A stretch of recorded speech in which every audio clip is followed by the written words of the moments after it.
Broadcasting live. It's America's longest running talk show on computers. It's Computer America, bringing you the biggest names in technology with guest interviews, new products, and your emails. Listen live at computeramerica.com on any device around the world. Email the show at live@computeramerica.com or find us on social media. Be sure to check out our website for contests, giveaways, show notes, live video stream, podcasts, and more. You're listening to Computer America.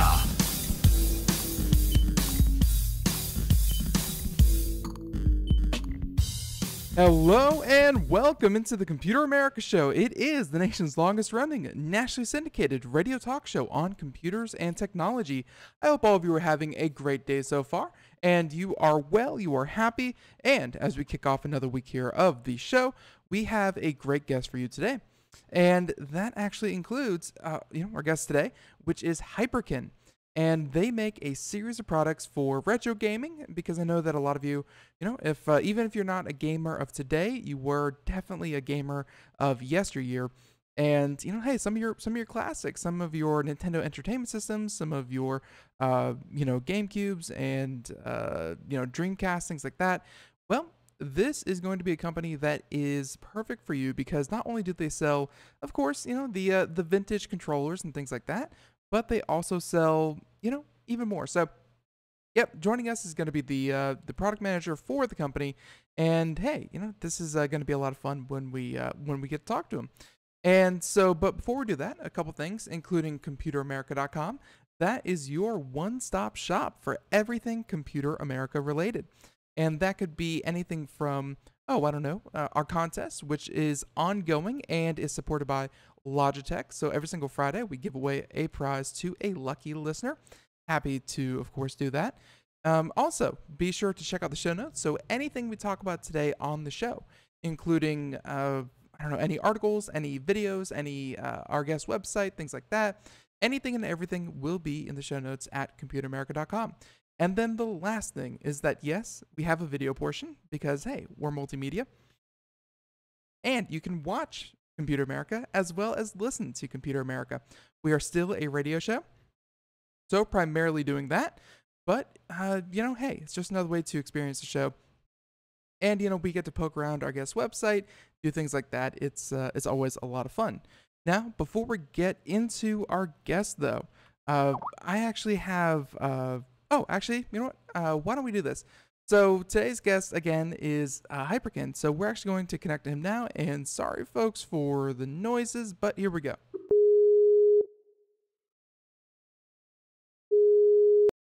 There we go. And Chris, can you hear me? Yes, can you hear me? Yeah, I can hear you. There we go. We are connected. So everyone, welcome into the Computer America Show. We have joining us here again from Hyperkin. And this is Mr. Chris Gallizzi, and he is the product manager / developer for Hyperkin. And Chris, thank you for joining us here on Computer America. No problem. Thank you for having me. I'm very excited to be on here, and I look forward to answering some of these questions that you had lined up for me. Yeah, this is going to be a lot of fun. So, and I think a good place to start would be, of course, a little bit of a background on maybe, some of us who are not familiar with the company. What is Hyperkin, and, where did the idea for, such a company come from? Well, Hyperkin originated about 9 years ago. It's actually a family-owned business. It was started by three brothers. Of course, they're still a part of it. One is CEO, one is the sales manager, and one is doing the operations overseas for manufacturing. So they actually originated the company as some way to step into the video game market and cater towards, of course, consumer-friendly pricing for video game accessories and peripherals, and to, kind of change the market in the sense that's not so, because today's gamers peripheral or video game peripherals are very, I guess you would say, designed in a certain way that only caters to one type of audience. This is definitely general towards more the average consumer, and also something that's more readily available, especially on the cost side of it. Right, yeah, and we're going to get into your entire line of products, and talking about because this is definitely a throwback, so I think there's a lot of nostalgia going on here, but you do make a lot of products for current computers, current consoles, things like that. So, this has a lot of mass appeal. So, I think a good place to kind of start would be just, let's just go through your lineup and talk about the different products that you actually offer. Sure, no problem. So, as the company first started off, they first started in a niche area of, well, it wasn't too niche back then, but about 7 to 8 years ago, they started selling dance pads. And from dance pads, during the time and the height of DDR and, Yeah. the idea of like fitness and like, getting up from your couch and playing games, that's where the originators or the three brothers first sparked their first success in the video game industry. And from there, they moved forward into another market that was a little more niche and a little bit more smaller, and that was the retro gaming market where no one was paying attention at the time. So from there, they saw that retro gaming still had some appeal. It was a very small market in which they were able to make a foothold, and so they started making replacement cables like AC adapters. They started making new controllers, started making even consoles because they foresaw that the retro market would take off eventually, and at the moment there was a scarcity amongst it. So Yeah, and that's actually a very good point because I guess the brothers they really started. They saw the future of retro gaming and they were trying to obviously cater to that market. I mean, and you don't have to answer this in any kind of specific way, but we're seeing Nintendo and other companies come out with dedicated retro consoles. We actually had a couple here on the show talking about even the original creators coming out with consoles with the games built into them. They're marketed as the best retro experience. Blah blah blah. Do you see this as kind of a validation of what you guys have been doing all along, where even though these games are old, they're still entertaining? definitely, and like this past weekend, I spent the entire weekend playing a new game that just came out on PC and Xbox, and I was playing Cuphead. And even though it is, a 1930s style, like animation game, it was very much a hardcore, like 2D style shooter that you would see like in Contra or you would see in Mega Man, which is of course, a very old franchise relating back to it. So I think there is still a demand for like that type of old school, simple gameplay where you're able to just jump in and enjoy yourself. And the great thing about retro is that, they're instantaneously they're instant classics like anywhere from Mario to, of course, you have Sonic, and building your way up to other platforms like on the handheld, like Pokemon.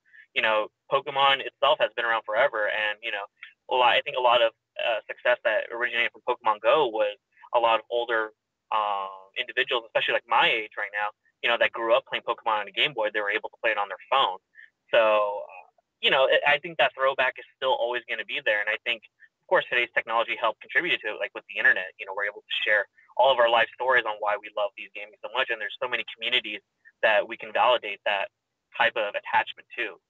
Very impressive. You were able to make it onto the show and play Cuphead over the weekend. Everyone I know has to go to their barber because they've been pulling their hair out all weekend long, trying to beat Cuphead, and that is quite the feat. So I hope the game is going well for you. And you're right. It's a game that just came out like last Friday, and it's if you looked at it, you're like, okay, so this looks like a 1930s cartoon. It plays like a 1980s side scroller kind of game, and it's a hit.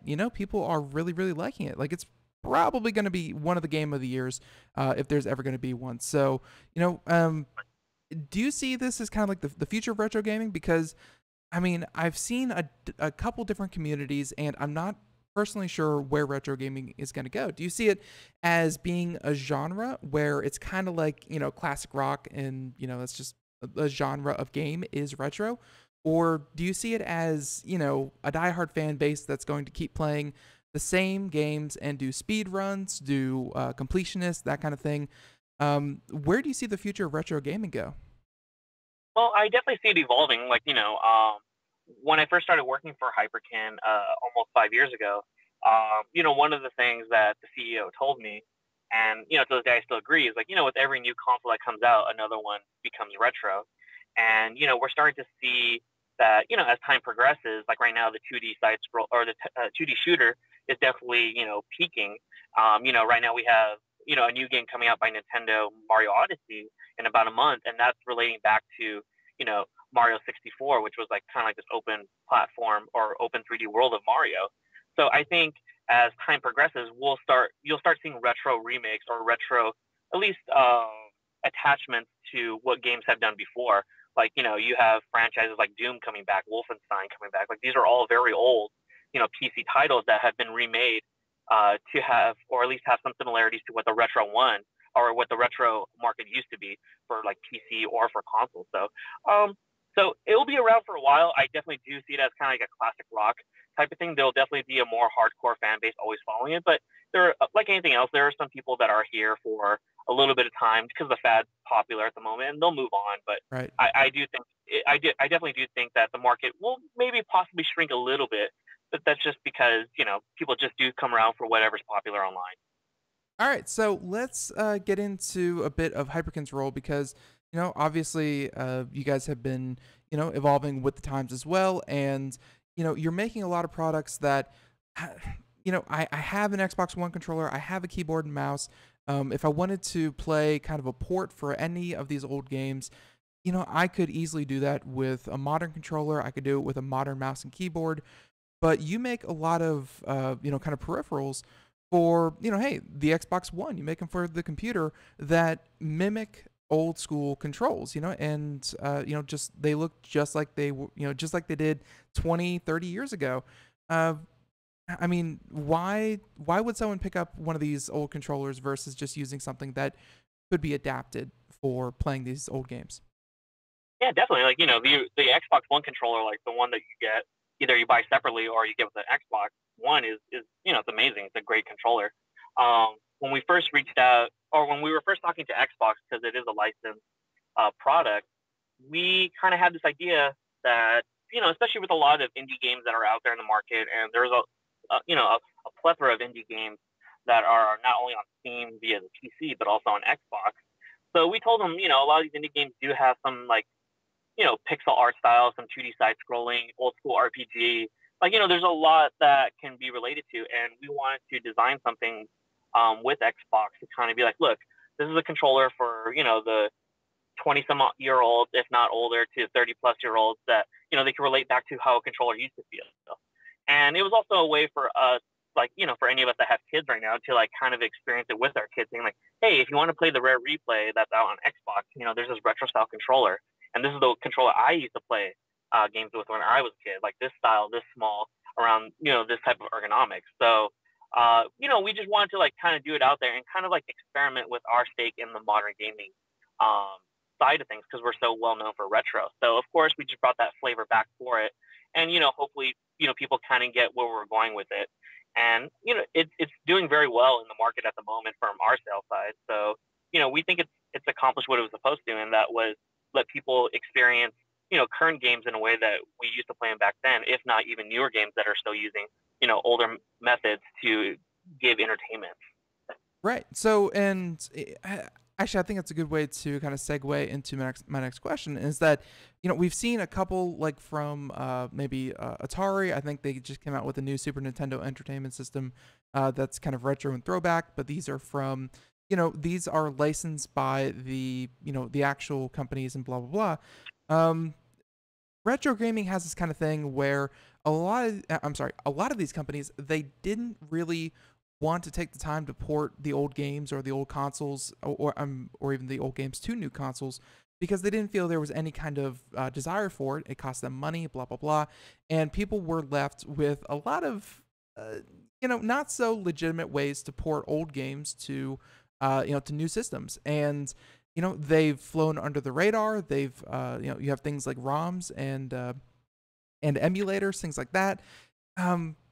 Again, not strictly legal. How can you make, and if I'm understanding this right, you have a couple, I believe you call them the retro end gaming consoles. You have a couple of them kind of here. So, or just the retro gaming consoles. How did you get around that? How did you get either licensing, or is this legal, or am I, kind of talking about, well, I shouldn't be talking about this right now? No, please. Like, these are great questions, and these are a lot of topics that usually go missed in a lot of interviews when talking about retro gaming. So, of course, a lot of the stuff that we make that require Super Nintendo cartridges or Nintendo cartridges or Genesis cartridges is the fact that a lot of these patents have already expired. So, during this time when these patents have expired and they haven't been renewed by their original creators, we get the opportunity to go in and remake it ourselves. So that's why there's a style change. That's why there's, a few things in it. But, just like anything else, it does have to be reverse engineered. We can't just, openly like open up an old NES or an old SNES and rip out the components and just put it inside. That would still rely on issue. That would still be a legal issue. So Right. we do have our own solutions to do it, but for the most part, like from the cartridge port and all that stuff, those patents have been expired, so we're able to do it. And when it comes to emulation, we're very careful on how to do those type of things, just because emulation is usually associated with piracy, and a lot of it has to do with the fact that people are constantly transferring and downloading ROMs, which is like the game files Hmm. that can be played off your computer or your phone even these days. So we just are always securing the way that the game data is transferred, whether it's where it's proprietary file systems or anything like that. So that way, the only way you could play our system is with the original cartridge, and that's how we get away or get around with a lot of things, because in the end, it requires all the original hardware. We don't want anything pre-built in or anything like that, just because it just creates a huge legal gray area that we don't want to play around or deal with, because we don't want to piss off anyone. We really don't. Now, but that of course leads, from the technology side. Does that mean that I have to go fish, someone's 1978 cathode ray television, from someone's dumpster? Like, are there at least advancements in the hardware that you do make, or are you trying to stay as true to form as possible, and maybe even forcing people to go buy old red, yellow, white cables? Well, we do like certain advancements. So, for example, like we're currently porting all of our original systems, like the Retron 1, 2, and 3. Like we're making those into HD, where it's going to be HDMI out. So, we do that with our own internal R&D department, where we fine tune the colors and stuff like that, so that way it matches like the original palette that came with the NES. We definitely want to grow with the times. We don't want people having to carry or have to lug around like an old like RCA or anything like that, or some type of tube TV, just so they can enjoy their game. So we are making modern advancements to grow with the time. I see that. I see that. And not only that, I mean, so far we've been, very heavily focused on the retro aspect of this. But just, by the way, anyone out there watching the video portion of the show, we've been poking around the store. And, you do make a lot of, like even for the Xbox One or the PlayStation 4, things like that. You make modern controllers with, kind of reskins, or, just kind of look differently and stylized. Where was the decision behind that? Because obviously, again, you are well known for the retro space, but you do seem to be moving, into, well, all kinds of gamers can find something that we make. Yeah, definitely. And the ultimate goal of the company is also is always to become like a household brand, of course. So we do make things that do cater to more modern gamers, like for example a PlayStation 4 controller or Xbox One controller or anything like that. Just because we do find that there is demand for it, and as our brand grows, we do want to make stuff that can cater to everyone, not just one small community. At the moment, we're even experimenting in virtual reality, which is beyond our retro aspect. So we do try to encompass as much as we can as a gaming company, and to hopefully cater to anything that a consumer may need, or that someone can easily walk into a store and buy a Hyperkin branded item and be like, okay, I know this is a good quality product at a decent price. I don't have to pay an arm and a leg just for like a new AC adapter or Right. something like that.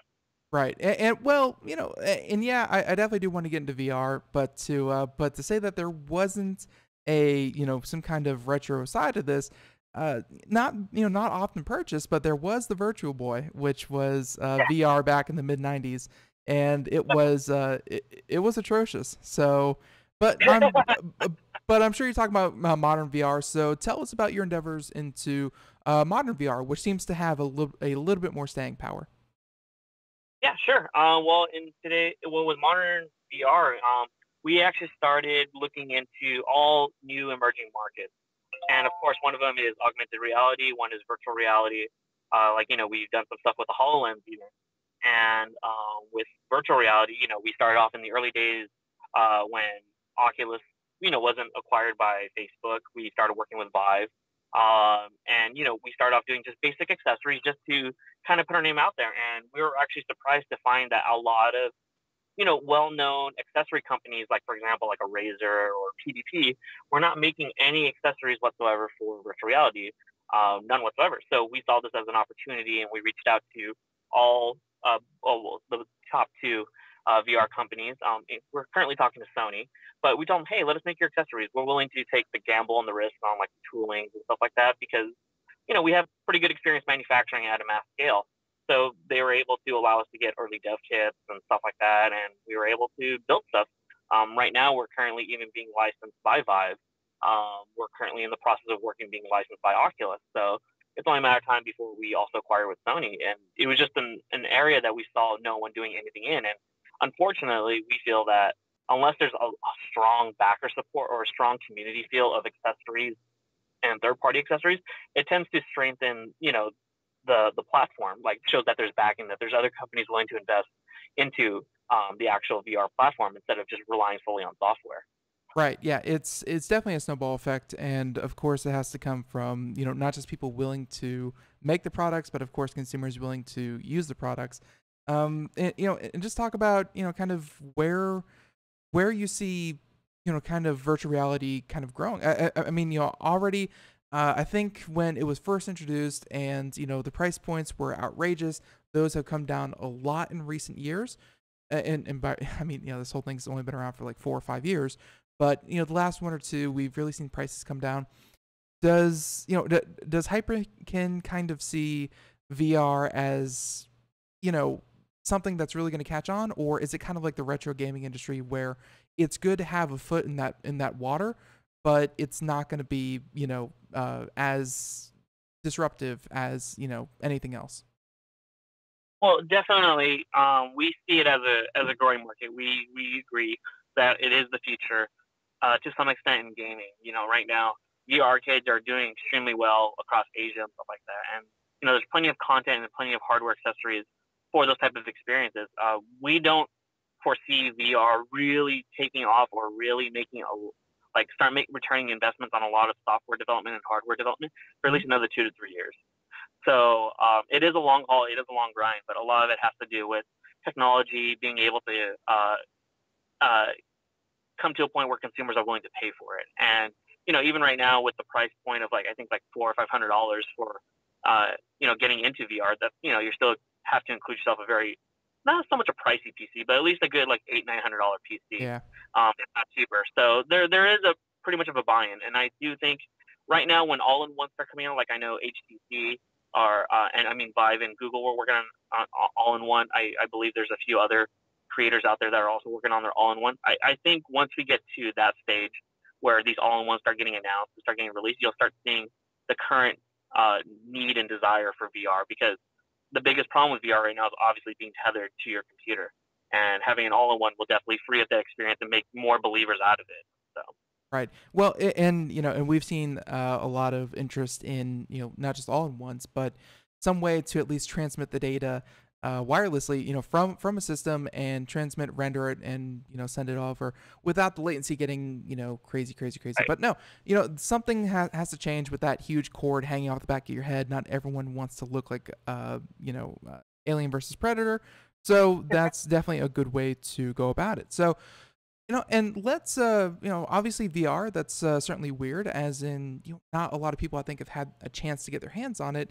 But we have a question here about other weird projects. And I think when you get into, kind of custom hardware and, custom gaming experiences, you can get a little out there for a lot of people. So was there any kind of weird project that you wanted to discuss that, maybe won't ever be sold? Sure. Well, we recently launched a product called the Smart Boy, and that got some interesting attention to it. It originally started off as an April Fool's joke, where we designed this object for this case that attaches to your phone and allows you to play Game Boy cartridges off of it. So that was already pretty much of a stretch, but because of its current demand, we were like, okay, we actually have to make it. But amongst other things that we've made that were completely like, I can't believe we were thinking about, like, for example, we were thinking about remaking the Virtual Boy. That will probably never see the light of day. We have a few prototypes where we were thinking about how it would work, and it's just not economically feasible. Like, by the time we got through it, it would probably be cheaper trying to track down an original Virtual Boy. But I don't know why too many people would. Like, I own a Virtual Boy, and it's cool and all, but like, I can't see people wanting to pay more than $200 or $300, like, especially for a brand new one that we designed. Right. So, kind of reach out to retro gamers. Well, obviously Nintendo has been doing a pretty good job at it. They recently launched the SNES Classic, and before that was the NES Classic, and they've been doing what was called the Virtual Console on several platforms already. And from what I've been told and from what I've read, it's been doing quite well. So they're smart in renewing and bringing their old software or their old classics back to current platforms. Sony, they're trying to do it right now with PlayStation 2 and PlayStation 1 games. It's not taking off too much on the PlayStation 1 and 2 side. Xbox, we're currently working with them on remaking the Duke controller, which was the original giant controller that would hurt kids' hands when they first got an Xbox, and and they're planning to launch backwards compatible gaming from the Xbox One days, like Crimson Skies. I think it was like Jet Set Radio Future and stuff like that. So they're doing it in a way where they're trying to release hardware and software, but the core focus for all three is definitely relaunching software that they would play on installed emulators on their systems. That the way that these games actually run on their consoles. So that's the best way they could profitize off of it for the most part. Then you have a lot of other companies like Square Enix that retain the rights to their the games, and they re-released all the Final Fantasies like on mobile. So there's that avenue also. But that's pretty much the only route they can take at the moment, because I don't think they're willing to invest, at least not from Sony's and Xbox side. They're not willing to invest in the hardware yet to do it, like opening up tooling, redoing PCBs. Like, that's just a whole department, and probably a pretty expensive way of them giving back to their fans when they can just reach out to a manufacturer like us and we can just make it for them. Definitely. So, and I think with that, the music should start right about now. So, and Chris, with that being said, I think we are just flat out of time. I mean, everyone out there, hyperkin.com, a link in the show notes. Mr. Chris Gallizzi, everyone. And Chris, thank you for coming on. This was a lot of fun. Yeah, no problem. Please, if you ever have another opportunity to talk about retro, please, call us back up. We would love to talk to you guys again about it. We'll be sure to do that. All right, have a great day. See you later. Bye. All right, bye. And everyone, more Computer America right after this. Stay tuned. We are all Brother Wolf. 10 years ago, a group of locals banded together to create positive change. We took animals into our homes, held adoption events at local retailers, and talked to the community about our mission to help build a no-kill Asheville. A decade later, we have achieved so many victories for animals in need. There's been so much progress, yet there's still so much to do.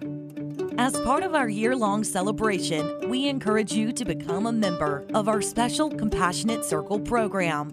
With a monthly donation of $10 or more, you will have behind-the-scenes access to the work we are doing at Brother Wolf. Our goal is to reach 1,000 members because we receive no government funding. Working together, we can help build and sustain no-kill communities. Learn more at compassionatecircle.bwar.org. We are a 501c3 tax-deductible organization.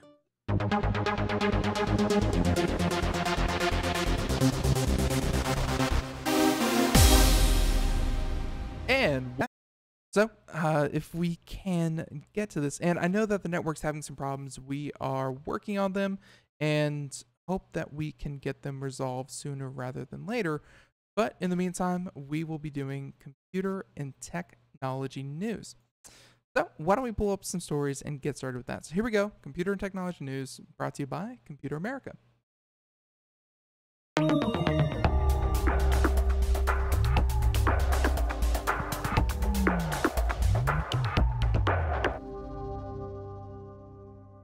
All right. right, so why don't we get started with this article here? And this is from Electronics Weekly, of all places, Mr. Steve Bush.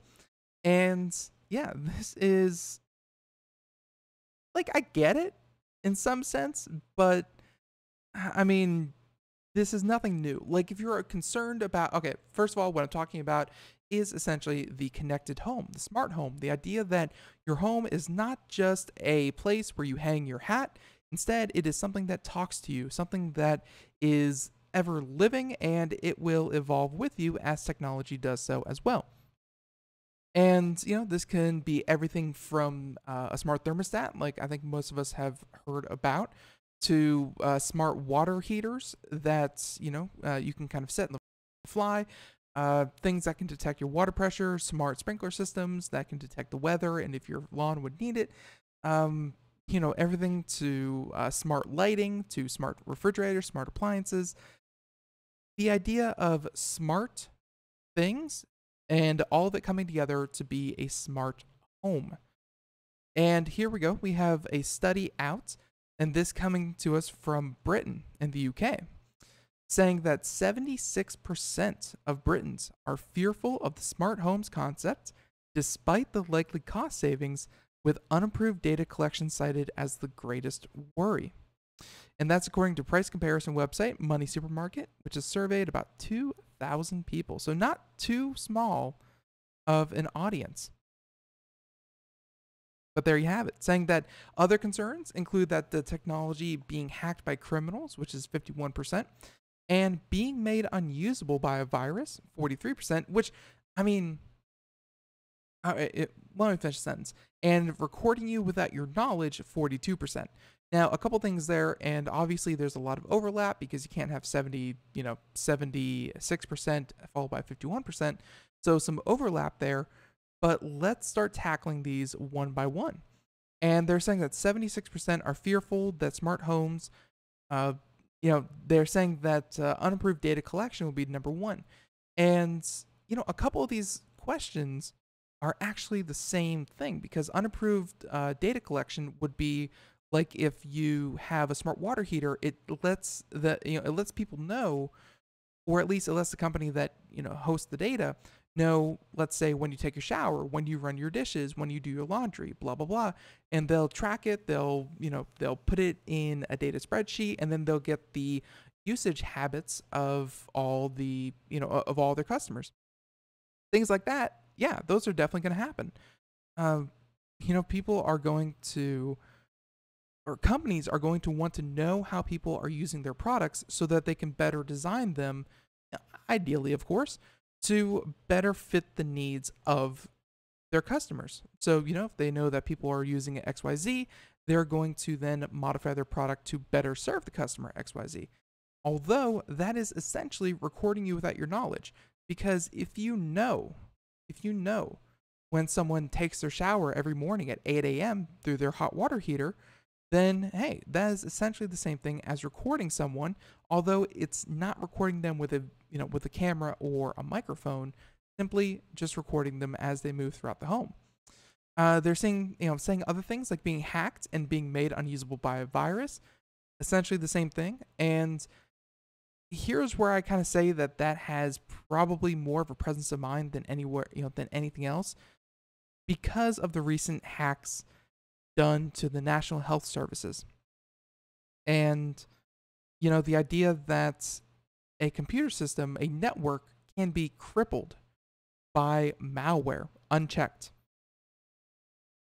Especially in the UK, where this was, the survey was taken. I think people in the UK would be particularly cautious of something like that happening. So that may have skewed the numbers a little bit further up, simply because, hey, they know what might happen. So the research found that whilst the majority of respondents have heard of a connected home, only 6% claim to know a lot about smart home technology. We hope that here at Computer America, you guys are part of that 6% that know about smart home technology. Because, folks, we've had a lot of them on the show. And if you have any questions, feel free to reach out live at computeramerica.com. And with that being said, they said that the most popular gadget was a smart TV. I guess that makes sense. with 30% owning one, followed by a smart energy meter. That's probably more of a UK thing, because I'm thinking about it here in the US, where certainly that can be a thing, but those are mainly handled through your power company, and you'd have to, kind of make a deal with that. Like, you don't go out and buy a smart energy meter yourself. So, yeah, but still. And they said that when asked what smart home gadget they would like to see invented, answers range from self-cleaning ovens, which they kind of do. They crank up the heat, turning everything to ash, but I'm sure they mean something a little bit smarter than that, and self-emptying bins or garbage, and self-pouring wine fridges, to smart dog walkers and self-emptying dishwashers. All right, so I feel like they don't understand, which kind of makes sense. They've heard of it, but only 6% claim to really know about smart home technology. I think they're looking more for like Rosie the robot kind of smart technology, instead of what we know as smart technology being something that can be programmed, something that can be scheduled, something that can be connected to a network, something that is cloud or server based. And they're looking for, more Rosie the robot. So anyways, they said that, the article kind of continues on here, saying that smart homes insurance, saying that smart home technology focused on home security and fire prevention benefits insurers as it reduces claims, with the insurers then able to pass these savings on to consumers. 58% of respondents said that they would buy a smart device if it helped them save money on their home insurance. And folks, we've seen that already in the car insurance game here in the US, where if you, I think it's like Progressive, although others have come out with, with similar, kind of doodads, that it tracks your driving habits, and then based on how good of a driver you are, it will then take an X amount of cut out of your premiums. Same kind of thing, except take it to smoke detectors, take it to carbon monoxide detectors, things like that. So obviously, and yeah, the article kind of wraps it up there. They have another quote here saying that it's also vital that any cost savings that flow from adopting connected technology, such as reduced payouts for burglary claims, are passed on to customers in the form of lower home insurance premiums. So things like smart home security systems. Makes sense. So yeah, I mean, I think that a lot of people, just every day don't listen to computer, tech radio shows. They really have a large gap between what is possible with technology and the benefits it promises. But I think in a good way, not in some kind of we want to scare everyone out of their wits way, but in a good way, they're starting to be cautious. Because there was a time there over the past couple of years where you got a lot of benefit, but you also signed away a lot of privacy. Thank you, Facebook, Twitter, Google, insert any tech company here. And, I'm glad that that's finally being shaken up. The idea that you give up your privacy for convenience seems to be, hey, a reality that people are waking up to. But there's also, things can be like that. They don't have to be like that. These smart devices, if the consumer response is loud enough, they don't have to be like that. The only reason they are is because people don't say anything. So there's a lot of benefits to be had. We'll see where it goes. All right, there you have it. So with that being said, why don't we go to our next story? If this works. There we go. Actually, before we even do that, I want to get one thing in. So this is actually, let's see. Right. So here we go. And this is a story, well, actually not really a story. This is from one of our sponsors. And this is from ZipRecruiter. So in need of great talent for your business, but short on time, or you don't have to get lost in a huge stack of resumes to find your perfect hire. That's right. You just need the right tools, and you need better tools. So what if hiring could be easier, more streamlined, and less time consuming? Well, even if you're busy, that doesn't mean you have to be, double into all this. So here we go, saying that with ZipRecruiter, you can post your job to over 100 plus job sites. That's right, and the leading job boards with a single click. So you can rest easy knowing that your job has been seen by the right candidate, because hey, you have to go where the people are looking, not the other way around. And then ZipRecruiter puts its smart matching technology to work, actively notifying qualified candidates about your job within minutes of posting so that you can receive the best possible matches. And that's why ZipRecruiter is different, where unlike other hiring sites, ZipRecruiter doesn't depend on the right candidates finding you. Instead, it finds them. Makes sense. And of course, you can even get a head start on the interview process by adding screening questions to your job posting to help, of course, hey, weed out the most qualified candidates and weed out some of those who are just hopeful. So you don't have to waste your time sorting through, all the different, applicants just to find the best one. So it's no wonder why 80% of employers who post on ZipRecruiter get a quality candidate through the site in just 24 hours. And of course, you can use the dashboard to manage all of it. No having to go through your emails or things like that. So ZipRecruiter, in summation, is the smartest way to hire.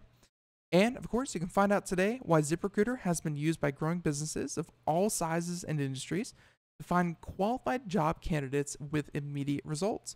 And right now, our listeners, check this out, ZipRecruiter.com/computer. What does that do? Well, if you go on there, again, ZipRecruiter.com/computer, that lets you post a job ad to the site absolutely free. Give it a try, and it could be just what you're looking for. And again, all you have to do, ZipRecruiter.com/computer, give it a try. And hey, if you're looking for the right candidate, that could be the one for you. So give it a check out. Once again, thank you ZipRecruiter for being a supporter of Computer America. And hey, thanks for doing that. All right, so let's go ahead and get on with computer and technology news. Now, there were a couple stories I really wanted to get to. The first one was kind of fun because, hey, just hearing what the average person thinks is always entertaining. But why don't we check this one out? So let's see. All right. Now it's been a little while since I've been part of a, kind of a classic corporate structure that's really, really frowned upon. Sorry, autoplay videos, they are the bane of my existence. But a classic corporate structure where they highly encourage people to not talk about their salaries. It's taboo. It is bad form. It is, a lot of pressure to not talk about your compensation for your job. And I in some ways I get it. Although I think the younger generation seems to be shaking that. I know that in my last job, a lot of people are very comfortable talking with how much they make because they feel it gives them a certain power, to kind of know what their peers are making, how much they're being compensated for, and it gives them, hey, knowledge is power. It gives them more information to head into any kind of negotiation if you know where everyone else stands. Well, that is something, again, that a lot of people keep close to the vest. They don't go around spouting that. So here's the thing. Equifax, you know them? They recently got hacked. It was a thing. They managed to get the payroll data, get this, of 7,100 companies. 7,100 companies all had their payroll data collected via Equifax. And there's no word of hacking. This is more about, just data that's available. And in large enough numbers, they're able to put together, or at least they're able to connect the dots that people thought were hidden. If you get all the data points around one particular field, well, eventually you're going to be able to illuminate the entire field, even if you don't know the exact numbers. So here we go. This coming from Bloomberg Technology, saying that Inside the U.S. credit reporting firm is a warehouse of corporate secrets like none other, a database tracking the careers and earnings of bankers, technology workers, and other personnel across the country.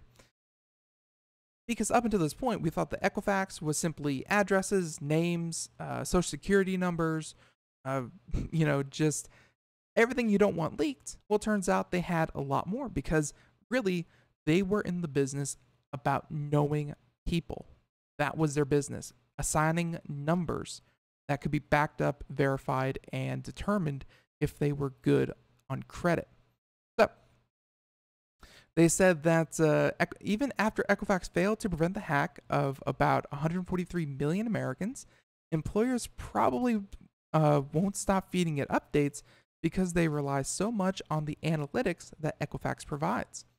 And in the wake of the breach announcing last month, Bloomberg News contacted the 40 largest U.S. employers and asked if they would continue dealing with the service, which helps them with unemployment claims, employment eligibility, and tax credits. And none says that they will sever existing ties. So even though they were so flippant with their security measures, they're not really going to lose many customers. So they said that, Walmart confirmed that they will keep sharing information with Equifax and that others declined to comment on their relationship or didn't respond to messages. Only about half a dozen said that they didn't provide that information prior to this year's hack. So here we go. Saying that Equifax climbed a couple of percentage points. This was the stock had jumped 25% since September 7th when the company disclosed. The stock dropped about 25% since it disclosed that it was recently hacked. But seems like, people are going to probably forgive and forget. Even if all of you have to do, whatever it is you have to do to stay safe. So salary, and they said that, and here we go. This is the nugget of this article, saying that salary history is the holy grail in the recruiting world.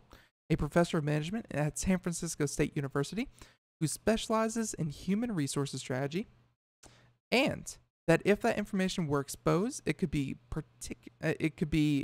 actually pretty valuable to headhunters who help corporate clients poach talent from rivals. Because hey, if you know how much they're making, you can just say, we'll give you a 10% raise, and they say, XYZ, they go, yeah, sure, When you know both sides of the argument, yeah, you're in a pretty good position to negotiate.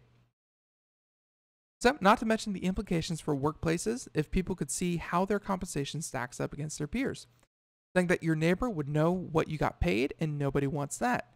Saying that the real issue would be retention. People that love their job would instantly hate their job. Which I think is like one of the main reasons that you do talk about your salary. If you are blissfully unaware that you are being underpaid for your services and your skill set, that's not good. I don't know. But again, younger generation, I'm of the mind that you do talk about this kind of thing. But obviously, employers have a vested interest in making sure that that doesn't happen. So the database was the brainchild of Smith, who sought to diversify Equifax from a regional credit reporting agency into a full-fledged data and analytics company.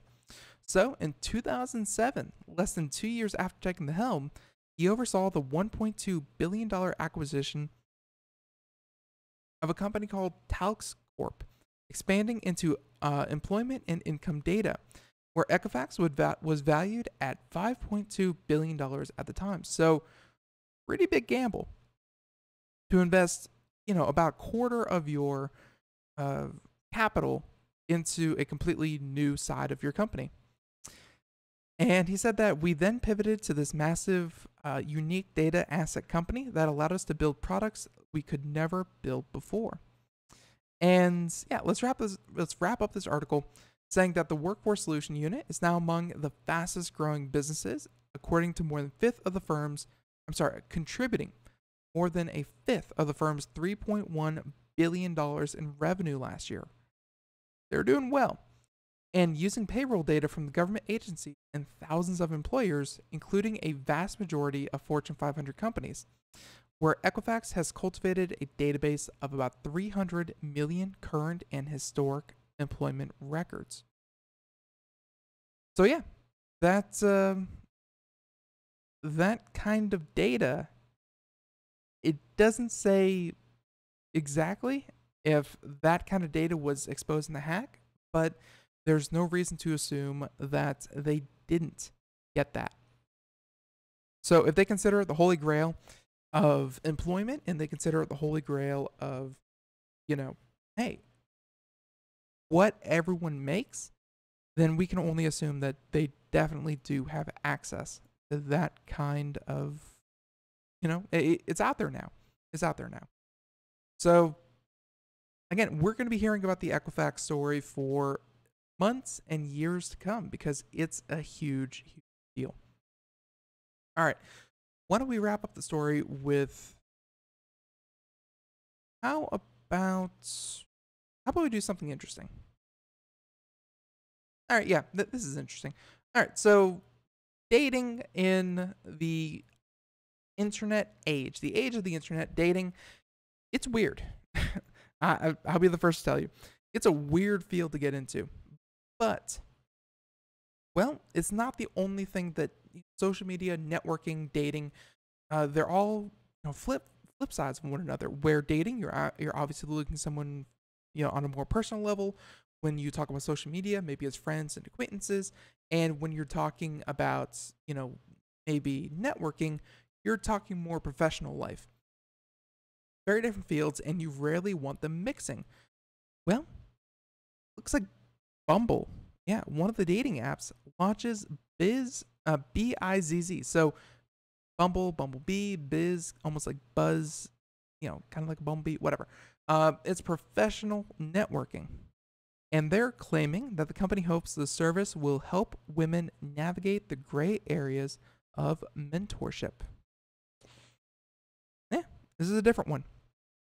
So a few months ago, Bumble announced that it would be adding business networking features to its dating app. And it's here, called Biz. And it has launched in the US, the UK, Germany, France, and Canada, where Bumble's claim to fame is in the crowded dating app market is that it allows women to choose who they want to talk to. Men must wait to be contacted. It's a measure that's also integrated into Biz, where Bumble told The Verge that they hope that by allowing women to make the first move, they'll help clear up the gray areas in networking that often make women feel uncomfortable. And nothing says comfort like, hey, you have to make the first move. Very comfortable. But they said that this isn't a replacement for LinkedIn, saying that while the app does have some surface similarities, they say that it's intended for networking and mentoring only, and Bumble insisted to The Verge. It's not meant for job searching and recruiting. That being said, Bumble is intent on hiring 10 employees through connections made in Biz. So they're trying to put their money where their mouth is. They're trying to generate some interest in this by obviously saying that, hey, this is how we are going to be looking for skilled workers. We'll see. And they said that it's not the first time Bumble has ventured outside the dating sphere, where they also have a service that allows you to find new friends. And that the new venture seems like a smart move from Bumble. But it remains to be seen how well Biz will work in practice. Now, here's my thing. According to some numbers, Bumble, which is a dating app where women make the first move, men are not allowed to contact women. There's no way around it. Females are an underrepresented minority in online dating. And even with that known, you have things like Bumble that exist that try to make women, kind of feel more comfortable, make the first move. It's still like a 20-80 split, 20% women to 80% men. It's seriously, kind of leaning towards women, and I'm not going to get into the reasons behind it. There could be, many, many different factors, but that skew is probably going to be about the same, So you're going to have a very small subset of your users who are actually going to be able to take advantage of something like Biz. So this is probably more marketing than it is some kind of useful strategy to get people hired, mentored, or whatever it is Biz is trying to do. But from a marketing standpoint, it looks like, hey, if you want women to come to you in online dating, which again, due to the disparity between the genders, that sounds awesome. But in reality, the numbers just aren't there. It's probably not going to happen. And I don't see Biz actually fixing that in any way. So anyways, there you go. Computer and technology news brought to you by Computer America, all wrapped up. We have more over at computeramerica.com. Check it out in the show notes, as well as a link to Hyperkin and a link to all the articles we've done here today. Again, no show tomorrow. Check it out, Computer America. We have a best of that we'll be playing a little bit later. And in the meantime, everyone, hey, stay safe, be good, and we'll be back Wednesday with Michael Cermak, of all people. Open mic. It's going to be a lot of fun. And hey, tune in Monday through Friday, 4 p.m. to 5 p.m. Eastern here on Computer America. So until next time, have a great day. Can't wait to see you. Bye-bye.